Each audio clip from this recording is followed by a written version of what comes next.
So, as I said in the last two episodes, there was so many questions, and I thank you for that you have so much questions for me, and I try to answer as many questions as possible. Therefore I had to split all the videos up, and this is the last part of it, part 3 of my Q&A.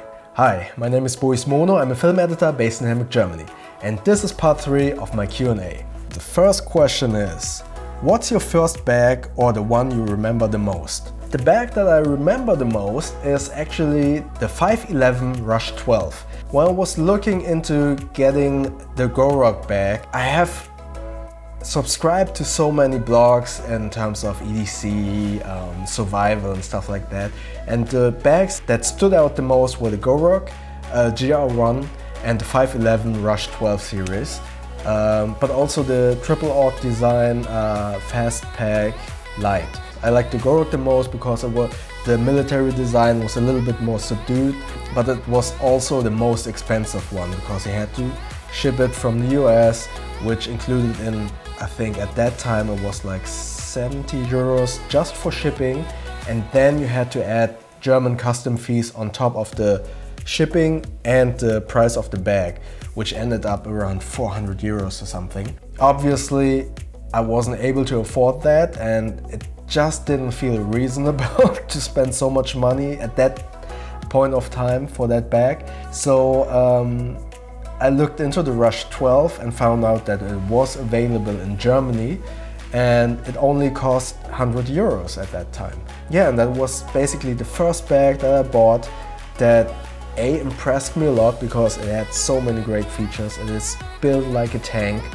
at a very, very affordable price.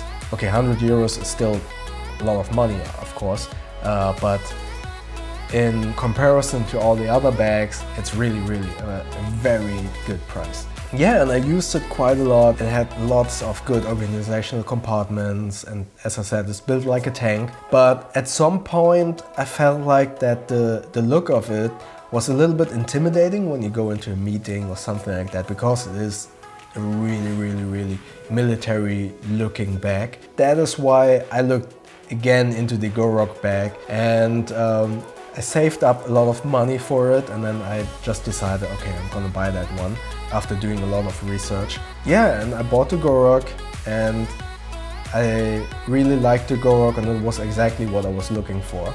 But yeah, the 511 Rush 12 was the first bag that more or less got me into this whole thing. What websites/stores do you use to shop to get all of your cool gear?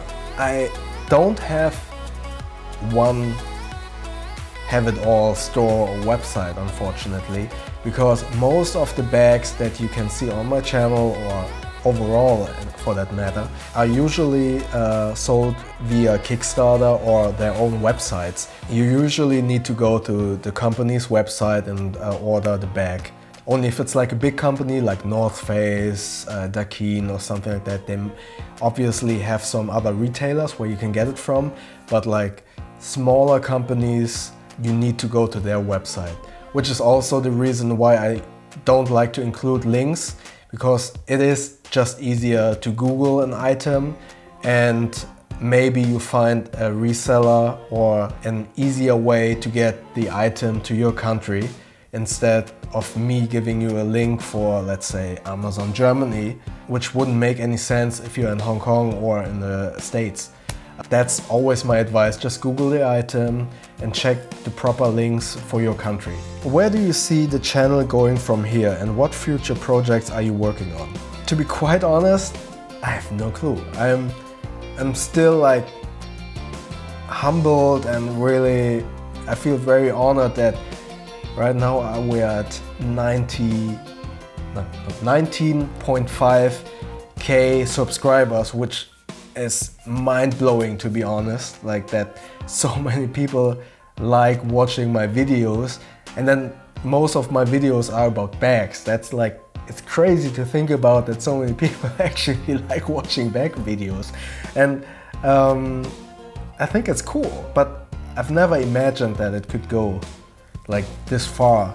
And in that regard, I have no idea what the future of this channel is. As you can see from my other episodes like Traveling with Bo, bowler and survival, which will continue in the summer as soon as the weather is better, because I can't take the camera out in the rain. I try and I want to venture in lots of different categories just to try it out, just to create some other videos, because my main purpose of this channel is, on one hand, of course, to do reviews, but it's more the way in terms of, okay, I want to entertain you. I want to be informative as possible, but also give you some entertaining videos, which is also why I rather prefer short videos that you enjoy instead of like having those longer format videos, which might bore you at some point and where you want to click away. So because I'm coming from a commercial background, I like shorter, entertaining videos instead of those longer formats. And I want to like have multiple categories that I want to try out. And as I said before, I would love to review some tech, maybe in the future do something with a motorbike, but not like being all in about it, like, okay, this is a motorbike and this is blah blah blah, but like take you with me on my journeys in learning new stuff. Yeah, maybe we can learn together, because I just know so many people of you in the comments have way more knowledge about stuff than I do. So it's really cool like to communicate with you guys about some topics, and then I learn stuff from you. Like the bowler and survival, there are so many people who have so much knowledge about that kind of stuff, and I already learned so much about inside the comments. So it will be fun like to venture into new categories and just try it out and see what tips you have for me and what tips maybe are new to you if I learn it like that. Do you use a feature checklist for comparison when choosing a backpack / wallet / etc.? I would advise you to go to my How I Make a Buying Decision video, because when I look for an item or I review an item or I want to buy an item, I have my top 3 of mandatory features that this item needs to have. And if that item checks all those 3 boxes, I look at all the flaws of that item, because every item has a flaw.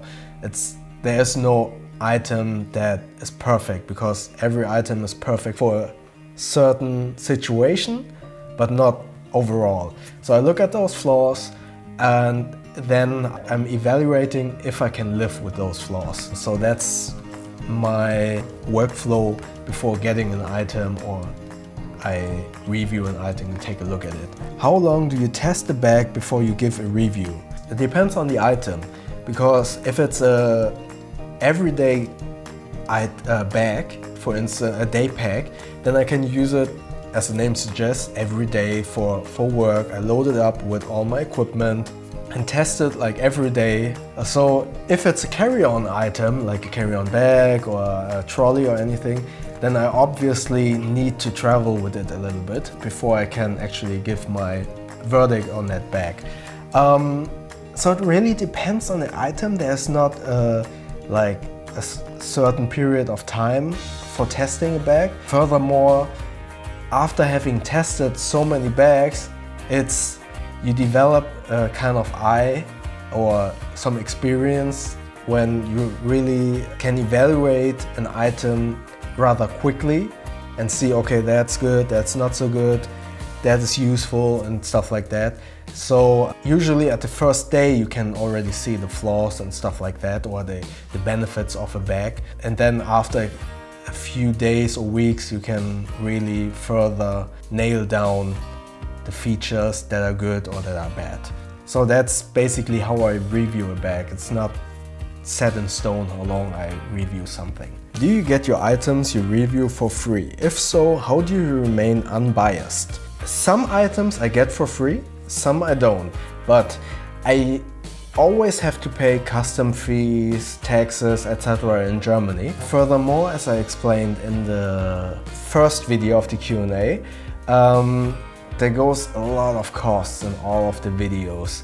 So I have to pay all the equipment, which is already paid for, but it did cost a lot of money. I pay for all the software, which is all the Adobe Creative Suite. It's a subscription-based model. I have to pay all the music rights for every video I put out. Yeah, and a lot of time goes into those videos. And I don't earn any money.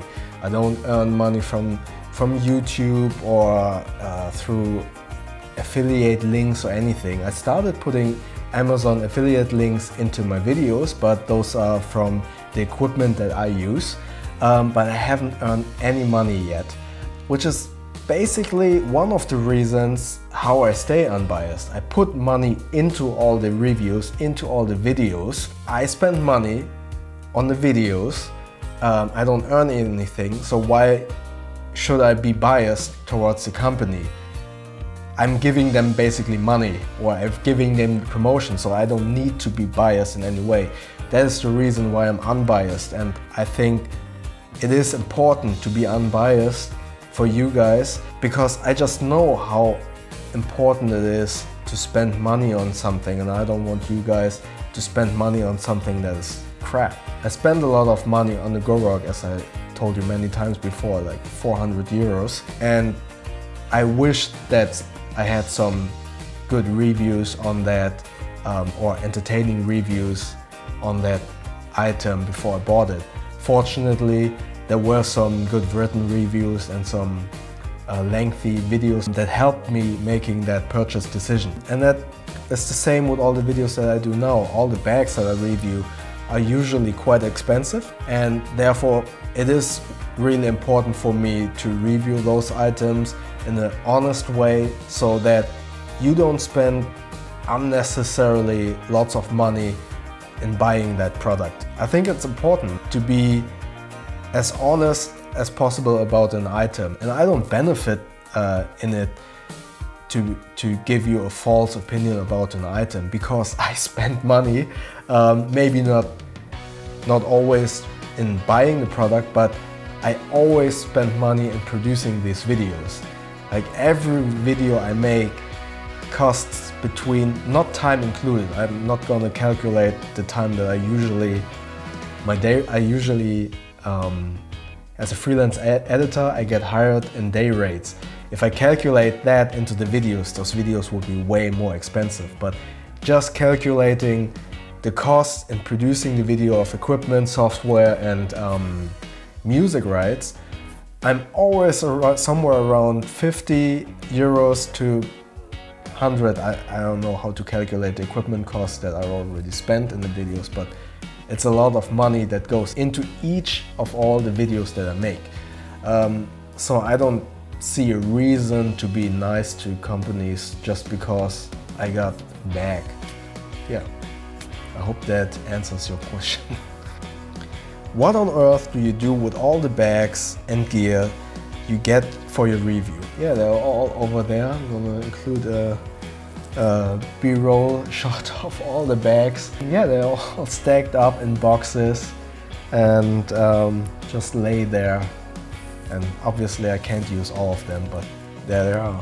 What's your favorite non-bag accessory? If it's just non-bag but still like bag related, then it's probably the packing cubes from GoRock, which used to be called Shadow Pockets XL. Then they were called Field Pockets, Simple Field Pockets XL. But unfortunately they are not sold anymore. I like those really much because they have perfect size for me and the styling is cool. And another non-bag accessory that's my favorite is probably my phone. It's the ZTE Axon 7. It's not the perfect phone, the camera is not that good, but overall it's a very good entertainment device with dual front-facing speakers, a very good AMOLED display. Yeah, for that price, highly recommendable. What's your you must have this? I think a small multi-tool like the Leatherman Style CS. Having a small knife, a pair of scissors and a small screwdriver always in your pocket helps a lot. In Germany, the laws are pretty clear about knives, so you can't just carry around a big knife. You can, but it might be against the law at some point. Therefore, the Style CS, it's a really small knife. So that's a really good item always to have with you. And it's not that expensive, it's around 20 euros or something. Yeah, put a link down below. What would be your EDC in an earthquake-prone region? Wow. Ernesto, I can't answer that because in Germany we don't have earthquakes. In Indonesia there are earthquakes, but I've fortunately never have experienced an earthquake, so I wouldn't really know what the best item would be in such a situation. I would reckon maybe a multi-tool, but I'm not sure how that would actually benefit you in an earthquake situation. So maybe this is just a guess from my part, so I have no idea, but I would think that if you would be in an earthquake, then there is a high chance, so besides getting hit by a rock or anything, let's say after the earthquake, that all the electricity might be down. So I would think a good everyday carry item for that scenario would be a flashlight, I guess. So if all the electricity goes down and you're in the night, then a flashlight might be a really good idea. A phone, obviously, so you be safe. Maybe a power bank. So if the grid goes down and maybe the satellites, of course, are still up, then you could call someone and still have a battery pack to charge your phone. But those are just guesses from my part. Maybe someone in the comment could maybe have some tips about that, but I have never been in an earthquake. If you can only have one bag for the rest of your life to do everything, what would it be? Remember, this needs to cover travel, work, gym or whatever, but remember you're only allowed one to do it all. I would definitely go with the GoRock GR1 21 liters or the 26 liters depending on your size, because A, it is very durable. I would believe that this bag will hold my whole life. Second, it is very versatile in terms of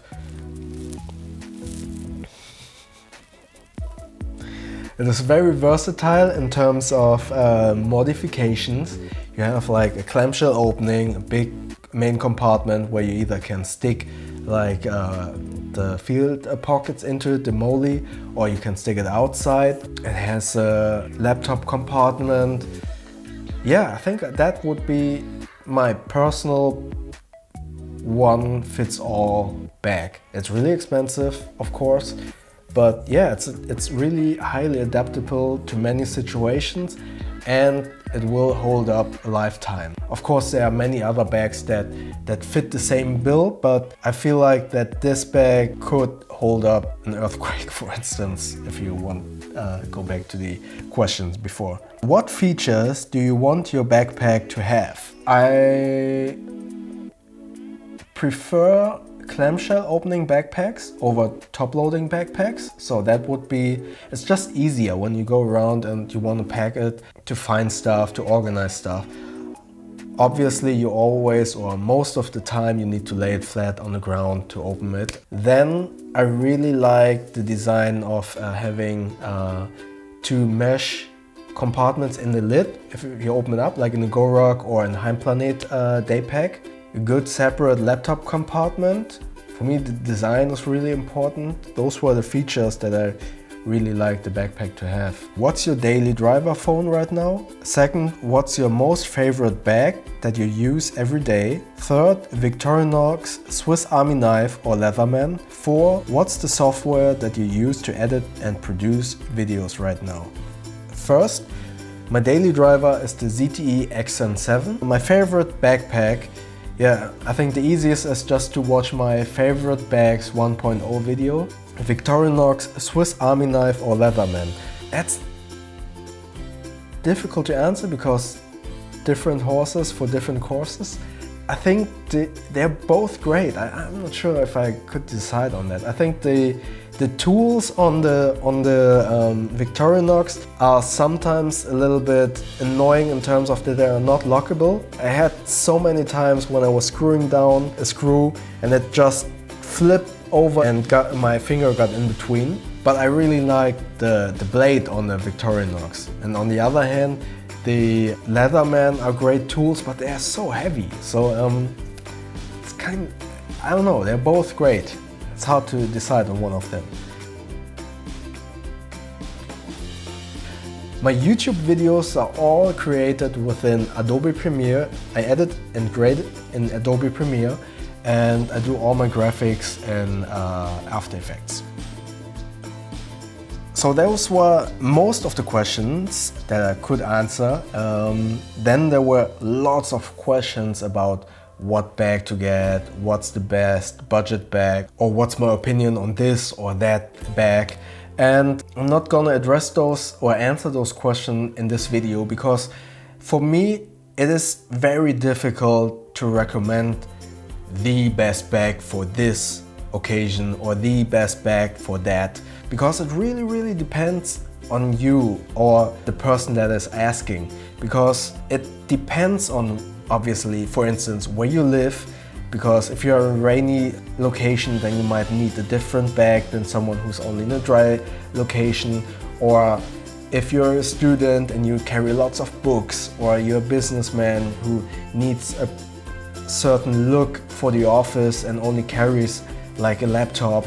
So it is really difficult for me to say, okay, this is the best bag, or this is the best bag for school, or this is the best bag for work, because it really depends on the person that is using the item. This goes for everything. This goes for cameras, this goes for phones, for instance, because everyone is different. There's no perfect item. So I can't really answer all those questions regarding the bags in general, because it really depends on the person who's asking.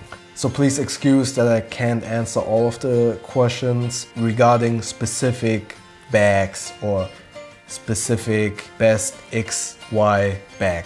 Furthermore, there were a lot of questions about what's the best budget bag. That's also really difficult for me to answer, because for me a bag is carrying so much important, fragile and expensive equipment that I just don't want to risk putting all that expensive stuff in a bag that costs a fraction of what's inside of the bag and maybe fail me at some point. A couple of years back I actually had a cheap bag where the strap broke and my computer sailed to the ground, fortunately in an office with a carpet floor. So I feel very hesitant to recommend like budget bags, just because I would be scared to recommend you something that breaks at some point and might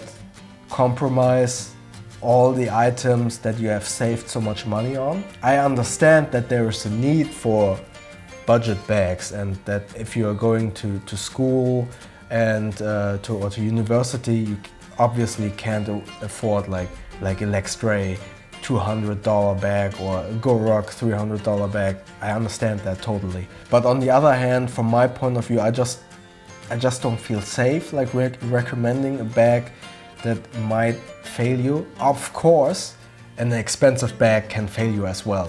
But usually bags that are so expensive always have like a good customer service where you can like have some warranties, and you can go to them and tell them, hey, your bag broke, give me a replacement or something. With those cheaper bags, obviously they can't do that. If they sell you a bag for 20 euros or 40 euros or whatever, the chances that they have a good customer service is pretty slim in my experience. But obviously this is just my opinion. There obviously are some good budget bags. I'm not saying that cheap bags are always bad, and I'm not saying that expensive bags are always good. That's not the case. Definitely not the case. I have seen some expensive bags that were just garbage, and I have seen some cheap bags that are really good. But yeah, but just at the moment I just don't feel like reviewing those budget bags. Not only because I don't feel comfortable like recommending those bags, but also I'm more interested in those high quality items. And as I said in the answer before, I spend and invest so much money in these videos that I really need to pick out what I'm reviewing. If you produce like 4 videos a month and spend money on each video, then you obviously need to pick out the bags or the items that you actually want to review and that you actually enjoy using and reviewing, instead of like an item that is not that much high quality and then again you need to spend money on the video. So I hope that makes sense. That were all the questions that you asked me. I thank you so much that you watch all my videos, that you support me and subscribe to my channel. I don't take this for granted. I think, of course, that is something that many people say, and it feels like such a cliche, but yeah, I really feel honored and I'm flattered that you watch my videos, that there were so many good questions and so much interest. And I hope you enjoyed all the 3 Q&A videos. Please always comment in the comment section if you have questions. I try to answer all of them. And if you enjoyed this video, click the like button and please feel free to subscribe to my channel and click that little bell icon so you won't miss the next videos and the next episodes, next reviews and all the other good stuff. Thank you very much.